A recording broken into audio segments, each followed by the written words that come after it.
You are watching an Al Bear review. Cue the music.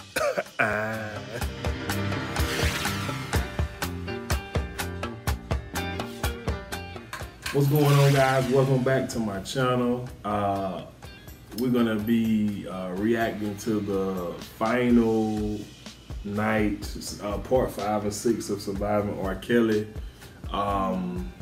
Before we get into it, be sure to subscribe, like, comment, and share. We probably, at least me, probably should have jumped on this a little earlier because I kind of forgot. Yeah, I did. But we just go off the stuff that we kind of just remember, the stuff that stuck out to us. Okay, so yeah. The parents was the main thing. So that's really what this last one was about. Was like the people that he got held captive allegedly in Atlanta. So they introduced 3 sets of parents. The first set was the one, what was her name, with the ponytail? It was Dominique Gardner's. Dominique was her name. And that's the one who he had made. She was a very pretty girl, and then he ended up making her allegedly cut off her hair and kind of dress her, what the anonymous person said, dress her as the guy. What was it? What were those words he used? I don't know. He was just saying something like basically he turned her into the boy that he wanted. Yeah, to be, like that. yeah.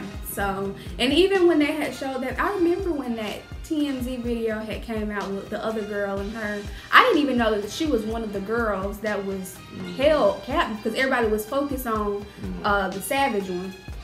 But yeah, when I looked at the video, you could just see that she was just kind of looking like and lost or whatever. And during that segment, I almost kind of like teared up because that mama, she didn't give up. I mean, I'm not to diss the other parents, but you could tell that she was really kind of on it with getting her daughter back. She heard that she was there. She went and got her. She didn't leave because the daughter said leave, come back. She didn't. She stayed. She met her daughter. She took her. It was really emotional for me. Yeah, Michelle Kramer is the mama name. She was she was definitely determined to get her daughter back, and I guess before I just like jump into like piggyback off what you're saying, my initial thought of this episode was it was just entirely too much. It was pulling me in too many different directions. The show kicked off picking up with the girl Geronda, the super fan. Yeah. Then we met 3 or 4 different girls, parents, and they definitely could have made it longer. It should have been longer. And that just really bothered me because like while I was watching it, at least the 6th part, the last final part, I was just like, this is just too much. Like it was a lot to try to even process. Like it would just pull it because each girl, each parent got a different set, like a different story. You know what I'm saying? Like maybe we could have cut Sparkle episode short and gave the parents an episode. But to your point, Michelle Kramer, which is Dominique's mom, I forget how they said. Dominique got sucked in by Geronda, whatever. Oh well, they knew each other then, yeah. Well, I'm saying they both was like super fans, and R. Kelly told her to go and get a friend. It was MySpace type, yeah, that was I like that story. It took me through some emotional hoops. It did. So the other set of parents that introduced were the Savages. You remember their names? The Savages. Joycelyn Savage and her parents. And that girl, in my opinion, she seems so far gone. Because when they were doing when the mama that was trying to get her daughter Gardner, she was in that hotel room with Joycelyn Savage or whatever. And so remember when they were saying that somebody had called the police and was saying that wasn't her daughter. I feel like it was Joycelyn that had said that. I feel like she was kind of snitching because even when you watch it, you see Dominique when she was answering the door, she was like whispering like Joycelyn is in here or whatever. So I feel like that Joycelyn girl is so deep in. Which parents was Joycelyn? See, they didn't hardly show her, but it was like her parents yeah, they were on there, but they didn't have that much of. Yeah, they didn't have too many scenes. Yeah, but she seemed like she is so far gone. And I watched a video that was saying, I forgot which video it was. I watched a lot of YouTube, but they was just saying how they didn't see how Gardner's mom, what's her name? Which one is Gardner? The Dominique one that was just Michelle Kramer. Michelle Kramer had called Joycelyn's parents and told them where she was, and it didn't seem like, from what we saw, it didn't seem like the parents had came and put that much effort into coming to get her. So I thought that was pretty interesting, a good point that was brought out. But yeah. Yeah, Joycelyn parents, I'm just looking it up online because I'm, it's the final review, so I just try to be like somewhat factual. Her parents' name was Timothy and John Jillian. John Jillian? Yeah, JONJELYN. She definitely ghetto. But really? I mean, I don't know, man. I don't really have a thought about Joycelyn because I believe they just introduced too much because they started with Michelle Kramer, right? Boom, she found her daughter, and I was kind of disappointed that, and I shouldn't be disappointed because the end goal is to find her daughter and get her back. But after she rescued her daughter, that was it for her and her daughter as far as being. But did you see the ending where it was like she had went back 3 days later and the mom had went and got her again? Did you see that part? Yeah. So that mind control, them Stockholm syndrome. Yeah, it's crazy. Yeah. But like I said, I think Joycelyn is real deep in it.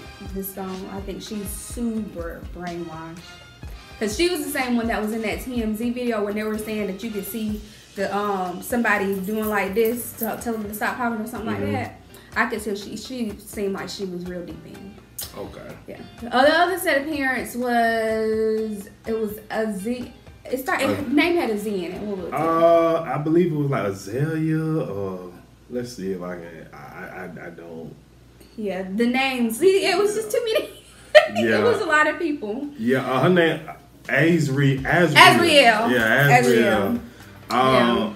And that was the teenager who was trying to be a singer, right? Yeah. So that goes back to that point that I was talking about with whichever one of the girls, Joel Johnson? No, Joel, one of the interviewees. Javante, and I was just like, I don't think he messed with her because she actually was singing, and he was playing with how you say her name?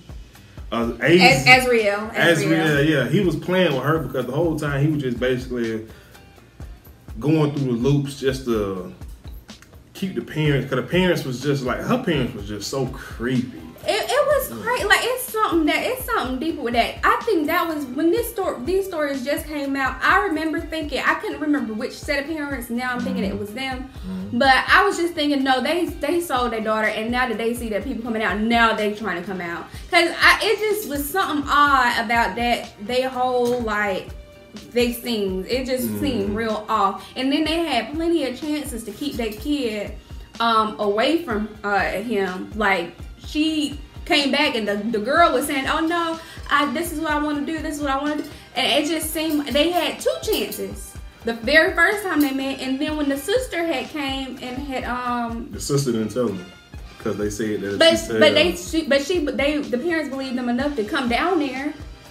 She had called them, remember, and then they had came, and then she kind of played it off. But even still, if you think in some kind of way, because they already saying that they was feeling parent instincts, whatever, was already jumping. And in my mind, they knew this. I feel like that case is the most recent. I don't know, I don't have my dates right, but I feel like them parents knew enough to know. They even said themselves, I didn't think nothing of it because it was a trial, but he had he got off, he was acquitted. Yeah. So those parents, it's hard for me to feel bad. I mean, I feel bad for the girl and that she in that situation, but I don't think the parents was really trying to be after her until it became convenient for them. It just goes to show,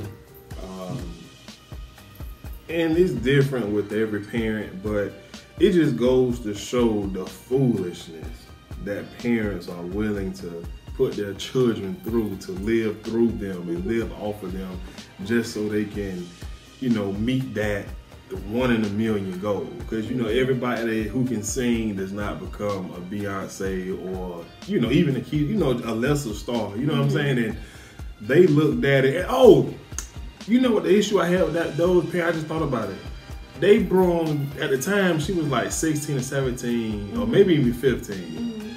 They took her young behind to an R. Kelly concert. Yeah. Like, an R. Kelly concert is definitely not for a teenager. Like, point blank. And then the fact that the parents was like, we're going to take you to the R. Kelly concert. Then he called her up on stage. And that made me feel like the tickets they was close enough to the stage. Like, hey, R. Kelly, my baby, she can sing, give her a chance type of thing. But, it just goes to show, like, the foolishness that parents really put up and put their children and their families through just to reach a certain level of stardom. And I mean, I guarantee you now they feel like it wasn't worth it. It's not worth and I think the opposite. I think they like I'm telling you, the vibe that I got from them, it was just off. Like, I don't think they, and I hate to say it because they are the girl's parents or whatever, but it just seemed like something's off with them. I don't know what it is. I don't know, but it just seemed off. Yeah, but after that, we get introduced to, and this is what I'm saying. We went from talking about those girls, Dominique being rescued, the Jocelyn, Joycelyn, and Azriel. Then we go from 17-year-olds to 33-year-olds. Yeah, yeah, 33. Yeah. I'm sorry, you 33-year-old woman. I mean, look here now. Look here. They knew. I mean, I feel like they was just trying to be. They was just wanting to be R. Kelly's girlfriend. Because I don't know. The teenagers, they could get away with saying they naive. Yeah, especially the one that was in the music. She was like a radio DJ or host or something. So she was already in that realm. She was. It was Kitty. That's her name, Kitty. Her and the other one. I mean, the other one had even said that she had just got out of a relationship, and she was like, Asante. And she was like, well, at least he was honest about him having girls. So she was like, she just got divorced or something. Yeah. And she was like, he was honest up front, saying he see other women. Right. He didn't say girl. Well, you know what? I'm gonna be foul. This gonna sound bad, but by the time he met her, all them 17-year-old were women. I'm just saying, the years go by, but he got smarter. He stopped messing with the 14. I don't know. He tried. Yeah, he did. Because if you look at the back then and then the girls now, because you said last review that the age was 17. He wasn't messing with. I think all the girls that was in this episode was like. Well, yeah, in this episode, but so that's why I say those are the most recent. But I mean, he got some young. Oh, of course, but from what we know, it seemed like he's trying to brighten up a little bit and try so he could say that these girls are older or whatever. So technically, I'm not messing with underage girls, but they still young. You're 30-something. I'm gonna throw this out there. I seen a lot on social media, and I was chatting with my boss about it. She was just like, she was into it. And social media, they made a great point. They were just like, it's weird that he never dated another celebrity, whether it's a actress or a singer. Didn't he have something going on with K. Michelle or something? That was recently, but who knows with K. Michelle? I don't. But I mean, I don't know. We ain't gonna talk about K. Michelle too much. But I mean, like somebody as big as R. Kelly, I don't know who would match his stardom. But you get what I'm saying? Like, Jay-Z, he did go and get Beyonce. You know what I'm saying? To a lesser degree, Offset did go and get Cardi. So it's like he getting these women that ain't got as much as him. So another way that. But I will say this though, I did feel like Kit was a DJ. So she was kind of in the industry. You get what I'm saying? But I think for me, when I seen him, well, hold on, I'm gonna just call it like it. These stupid ass 30-year-old women, one of them 35 and the other one 30. This stupid ass 34. Even still, they still did get some type of abuse, so we can't call them full out. They still were victims to a degree, even though they were able to. I'm not talking about their victimhood. Okay. What you talking about? I'm talking about their decision making. We know that it wasn't they own enough, and then I feel like they were around enough to know they knew. I mean, even one of them, the one that had said that she was curious about the tape, she ain't never seen the tape, and she said she didn't know nothing about the tape. Right. I'm sorry. Those two. She said she didn't know about the tape, but this is what it was. This is what it was. Regular broad, and the one who said she didn't know nothing about the tape, that was the super fan. She was like, if you said anything about R. Kelly, I'd kick you out the house. XYZ, we ain't cut you off. Look, girl. Look, girl. You want some other stuff. You feel what I'm saying? It's hard for me to even consider the fact that you didn't even know about the tape. Or you talking about the DJ or the super fan. Okay. She was the one who said that she didn't. It's hard for me to even believe that because you're a super fan. So. Oh yeah, you definitely do know. So where were you around the time when he had a whole trial when he was on trial for child pornography? Like where were you then? Like. Yeah, like I said, I think those two older ones, they was just wanting to be R. Kelly's girlfriend. They was thinking that they would be, But you know what though? Like, I think, and I just think he did that. He dated those to try to clean up his image because they did show photos of him with those two women in public together, like as if they was a couple. Okay, and this was like after the Andrea. She had said herself that she had felt like I can't remember which one, but she felt like she was like a beard of what he was really doing, which makes sense because I think Andrea was that as well. Andrea wasn't his type, and neither was them other two older women, and he dated them. Andrea made more sense though. How'd she make more sense? Because she was a dancer? Yeah, like she was in, I mean. But we know from looking at his track record, he wasn't attracted to her. No, he wasn't, but even still, he chose her for whatever reasons, whether it was to hide the truth, but he had children with her. But just to throw this in there, this is another, I felt like Lifetime dropped the ball. And I was talking about Andrea Kelly on the last review when I was saying she should have wrote a book or whatever because she actually dated R. Kelly. And this is another reason why I could have been scratched out because these two women, they both dated R. Kelly. Are you talking about Kitty or the other girl? Both women. Because Kit T, she was saying how at first she was in Chicago, he was in Atlanta, and basically the relationship was he'll fly her here, there, and everywhere, boom, boom, boom. Then, eventually he moved into the house, XYZ. And as far as the super fan, it was pretty much the same thing. Like, and see, I hate to give him this amount of credit, but the difference when he dealing with the older women, grown women, and little girls, he wastes no time with the little girls and locking them up in his coat. The grown women, he sit back and he date, and then he just don't give them a choice at all. Like, and the way they said that, I forget which one said it, the way that he introduced them to the girls, he would introduce them like, this is one big happy family. You know what I'm saying? But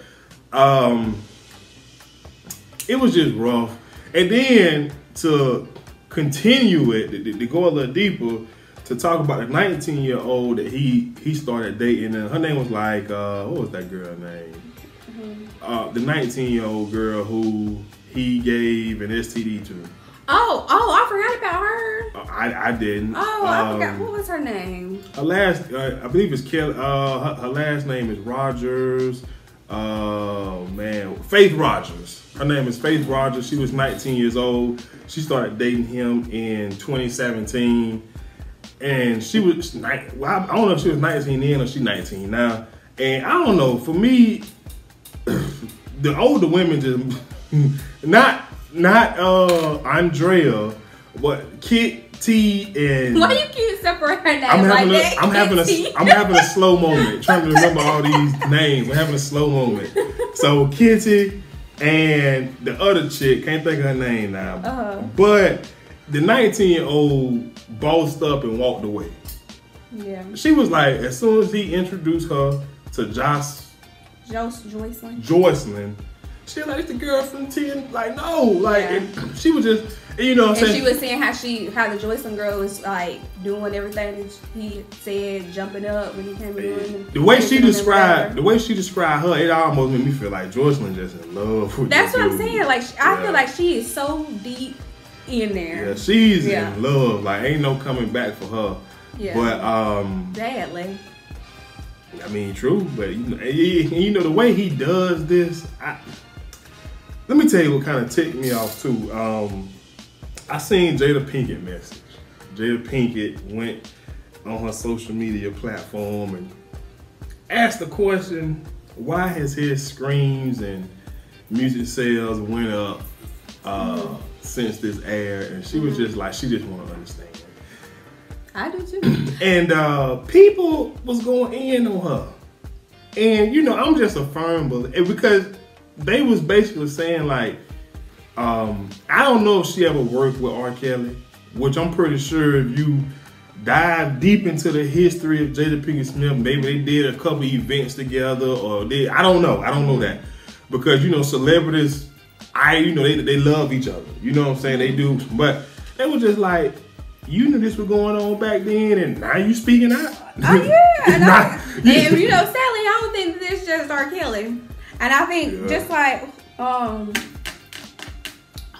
just asked you about it. Dame Dash, Jay-Z, Drake, no, Meek Mill. Meek. He was saying something about how it's a lot of industry stuff that go on, and I believe that that's exactly why a lot of people ain't came out and said nothing, because they had asked a lot of people to comment, and then nobody want to comment except for John Legend. I saw Chance the Rapper had commented, and while we talking about people that was going on, while we talking about people that was mad at celebrities, when they showed Chance the Rapper's clip, I was so lost because literally first 2 episodes, second 2 episodes, everybody was saying that it was likely that we just did not take the accusations seriously because they were black women. He the wrong person to say but that. That's what everybody was saying. And when he was truthful and said it, now everybody mad at him. And I'm just like, this was what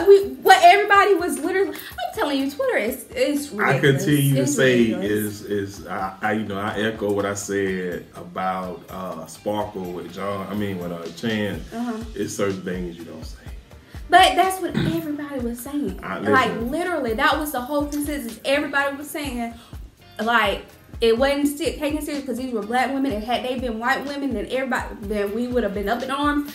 Yeah, that's what everybody was saying. And he literally said that, and then everybody went down on him. So it's weird. I completely agree. But everybody knows the black woman is the most disrespected human. Forget anything else. They just get disrespected at every turn they go through, right? And it's the same with this whole pro-black thing. You know what I'm saying? And we can feel how we want to feel. I feel like it shouldn't matter. I feel like you could date somebody white and still be pro-black. It just, you fell in love with who you fell in love with, and I don't care who you fall in love with. You know what I'm saying? As long as you're fighting for the culture, I don't care who you fell in love with. Okay, cool. But it's the same thing with that. You know what I'm saying? If somebody is black who is dating or married a white woman and they claiming to be pro-black or so woke, they're criticized because it's just like, how can you be this when you chose that over there? Or for instance, like light-skinned or mixed, biracial, black mixed women, they have a hard time being accepted as pro-black or being woke because they look at their skin and say you have advantages because of your light complexion skin. So I guess the point I'm trying to make about Chance the Rapper is, first, to me, it didn't feel genuine. Reason it didn't feel genuine because I agree. You know, sometimes the best way to defend yourself is to say nothing at all. Because when he opened his mouth and did the interview and said what he said, look at the criticism went his way. Now, we're not even going to, well, you know, we could speak on all of the other celebrities, rappers, singers who did records with R. Kelly who had nothing to say about this. And who's being criticized more, Jay-Z for doing the entire album with R. Kelly, or Chance the Rapper for saying, I messed up when I made one song with him? Sometimes silence is the best defense. And it just didn't feel genuine because who is you to get up there and say something like that? Like I said, they already gave... But he wasn't saying that to represent. He was saying it as himself. He was the one that made the song, so he could say that. I regret doing it. He didn't say everybody should regret doing this because he said, I regret doing this because this is why. Yeah, I get it. But what I'm saying is, if you have a... First of all, everybody got a PR team. And obviously he don't. And if he do, they cannot be in touch with the Twitter. So, and then here's the next question.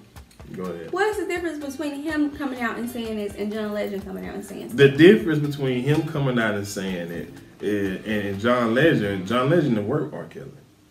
John Legend has been on mute R. Kelly for... John Legend is with the creators of, you know, he's been working with them a long time. He's been very open and critical of R. Kelly for years. So he has. Yeah. I mean, okay. You want to know why? Because I never heard him mute R. Kelly up until this came out. Because R. Kelly was still making music. Even when he was going through the trial, they talked about it. He released the biggest song of his career up until the point, Happy People. Yeah, I mean, Step in the Name of Love. I mean, Step in the Name of Love, not Happy People. But he continued to put out great music. He continued to put out #1 hits. So it deferred because you small people, like those women who created the mute R. Kelly movement, they had a hard time getting radios to stop playing R. Kelly. It wasn't until R. Kelly kind of disappeared out the spotlight for a little while. Then the girl was rescued, Dominique was rescued, that it just kind of started taking off because even one of the creators for Mute R. Kelly, she said she reached out to Tom Joyner. Tom Joyner, I mean, you know, I'm from, my parents listened to Tom Joyner since I was a child riding to school. I can remember when It's Your World used to come on. I used to love it. If you never heard of it, you don't know about Tom Joyner. But Tom Joyner, his website for his radio is called Black America Well. He's the voice for black people, for black radio. Not Steve Harvey, not nobody else, Tom Joyner. And they said they had to reach out to him to stop playing. And he even talked about it. He was like, man, we were just so, you know, brainwashed or like, you know, the hits. He was putting out hits. But I guess to get back to the Chance the point, first of all, I ain't never even heard that song Chance did with R. Kelly. I didn't know he did song. That's #1 and most important. I ain't never even heard the song he did with R. Kelly. That's another reason why he shouldn't have came out, because it wasn't on the coloring book, was it? I know why. So I mean, and not to say people haven't, but it wasn't one of his biggest songs. Like, he hasn't came out and said that he regrets working with Kanye. And Kanye, you know, but that's a different story. But I guess what I'm saying is silence is sometimes the best defense, because wasn't nobody thinking about Chance the Rapper.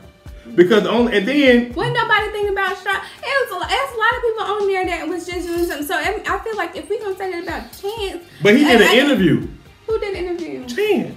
He did a sit-down interview. Him and Dame Dash. 2 people did interviews. We weren't thinking about either one of them, because neither one of them, I'm sure, was asked to be on this panel to talk about this. So do you feel that same way about Dame Dash's video? Oh, hell yeah. He had the nerve to say that when Jay-Z did the album with him, he ain't want to have nothing to do with it, but he was all up in the music videos. He was making millions of dollars from it. He even worse than Chance. Chance don't even compare to how shady and you know, off that Dame Dash. She's like, bro, you made money off this album. You was 50% owner of Rockefeller Records along with Jay-Z.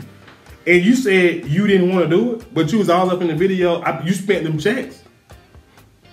You could have sold your part of the label to somebody else, but you didn't. So he looks even more he's very disingenuous. I'm sorry. I feel like ever since he got his money, he don't know how to act. Yeah, and then too with him, he ain't relevant. When the last time we even talked about something with Dame Dash? He's not relevant. So for him to go and do a sit-down interview, talk about R. Kelly, talk about Aaliyah and R. Kelly, all of this, why? He clout chasing. That's it.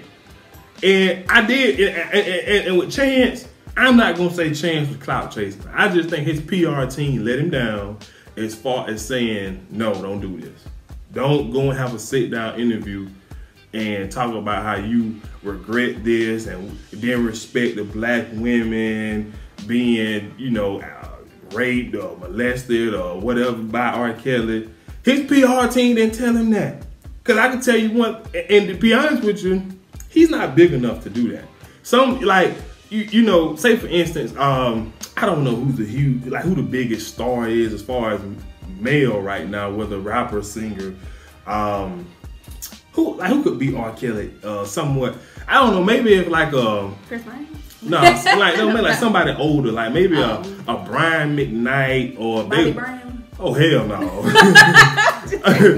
but to talk about Bobby Brown, while you bring it up, they talked about when R. Kelly performed "I Look to You" at Whitney Houston funeral because he wrote that, and I just felt like a lot of the people, especially a lot of the psychologists, were reading a little bit too deep into it. They were like, look at the pastor sitting behind him.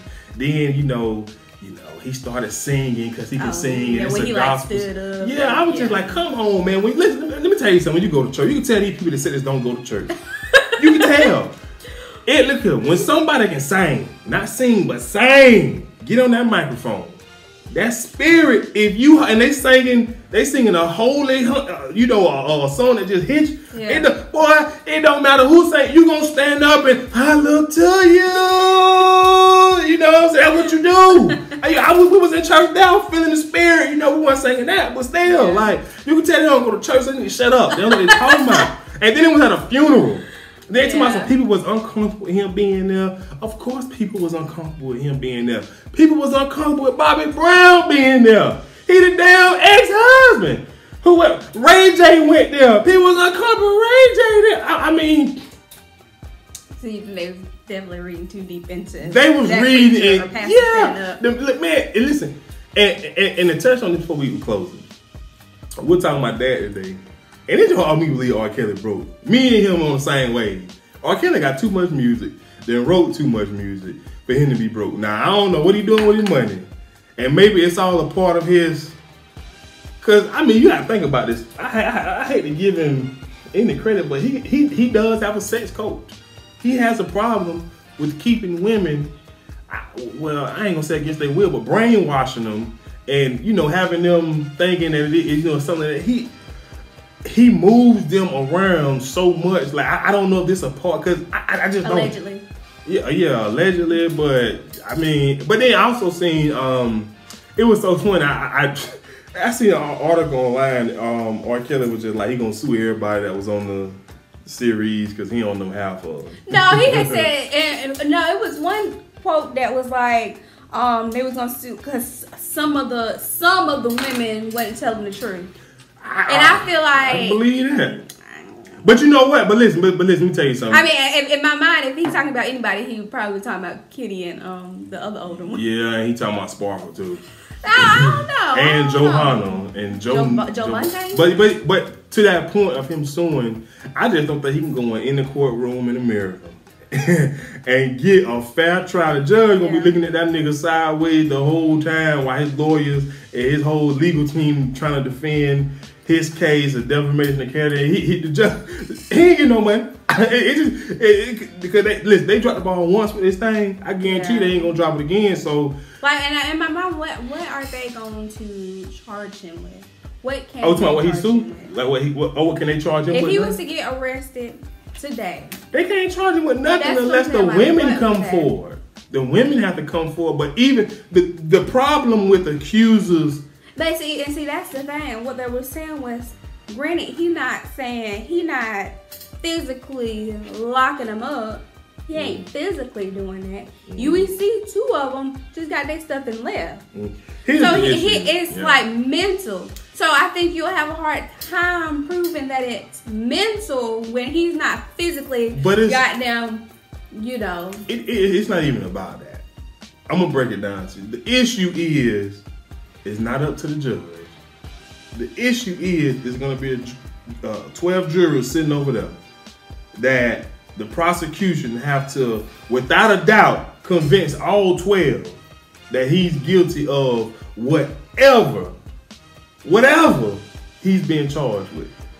And all it takes is one to say, I don't believe that one. I don't believe that one. I don't believe that one. All it takes is one. And that's the issue. Yeah. Because then it's a mistrial. Or let's just say it's more than one. Let's just say all 12 just look at this thing like, you mean? I mean, so that's it's not what they can charge him with. It's those 12 that sit over there. Because think about it. They had a videotape last time. The juror, they watched the whole videotape. I don't believe it was him. And then, now I will say this. Now, side note, I did see a video of his brother online doing a sit-down interview, an older video. He had on some shades with a bald head with a beard. He did like R. Kelly and me. But that's neither here nor there. It was a video he did. Well, but so all it takes is that slight doubt.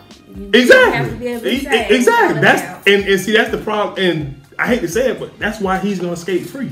Because to be honest with you, even after this, it's who knows if it's a 50-50 split, whether 50% of the world or R. Kelly fans or whoever watched this think that he did it and it's 50%. It could be 70-30. It could be, because obviously his music sales went up. So what that tell you? And you talk about being judged by his peers? Come on, man.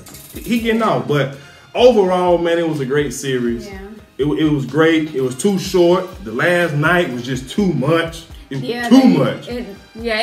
You see, we was having a hard time keeping up with the names. It was like, and we didn't even go into like the publicists and all of them. I mean, we didn't even talk about the fact that the sister of the girl the 17-year-old girl the sister, whatever her name is, talked about, how they threatened her to. If she tell, they gonna kill her. And then we ain't talk about her saying she went in different rooms of the studio. They pissing in buckets. We ain't talking about the parents that pulled up at the studio throwing rocks and the police. It was just so much. It was a lot. It was just so much. And Lifetime, next time y'all do something like this, take my word, make this thing 10, 12 episodes. Cause look here, when they did, when I know y'all different network now, but when FX did OJ, the run of his life, boy, I think 10 episodes, all 10 of them had me on my ass, but Lifetime did a great job. Yeah, but the issue is, the issue is already present.